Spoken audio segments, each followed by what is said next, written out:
C'est quoi la différence d'un fonds de pension à cotisation déterminée versus un fonds de pension à prestation déterminée? Là, vous vous retrouvez devant deux emplois, puis là, il y en a un qui vous propose un fonds de pension à cotisation déterminée, puis l'autre à prestation déterminée. La prestation déterminée, ça veut dire que vous savez déjà préétabli combien vous allez recevoir, peu importe, dans la forme actuelle du contrat, ce que vous allez avoir à votre retraite.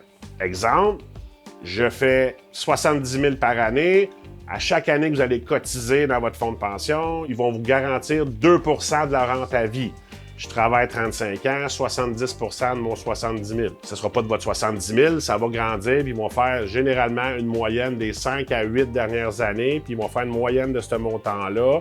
Puis ils vont faire x 70 rente à vie. Maintenant, est-ce qu'elle va être indexée, non indexée, réversible? Toutes ces règles-là vont dépendre de votre syndicat, généralement, ou de l'offre de l'employeur.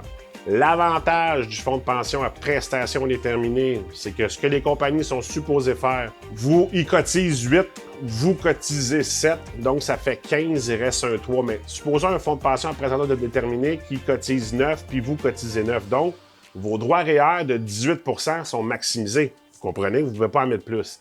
Mais eux, ils ont le droit aux 3 ans de vérifier, ils ont le droit ou l'obligation même, parce que c'est des prestations déterminées, c'est des rentes garanties à vie qui vont vous donner un coup à la retraite. C'est que ce qui va arriver, c'est qu'ils vont pouvoir rajouter de l'argent dans le fonds de pension. Exemple, si les fonds de pension ne génèrent pas un pourcentage donné, 6 7 de rendement, 5 de rendement. Exemple, ils ont une moyenne de 3, bien, ils vont pouvoir rajouter des capitaux pour maintenir les prévisions actuarielles. Mais ce qui fait en sorte qu'en cotisant plus pour tout le monde, bien, ils ajoutent de l'argent de plus que votre 18 %. Donc, ça peut être très avantageux. Mais le fonds de pension à prestation déterminée, il faut travailler pour cet employeur-là votre vie durant, généralement, pour que ça vaille vraiment la peine. Sinon, il y a toujours façon de le changer.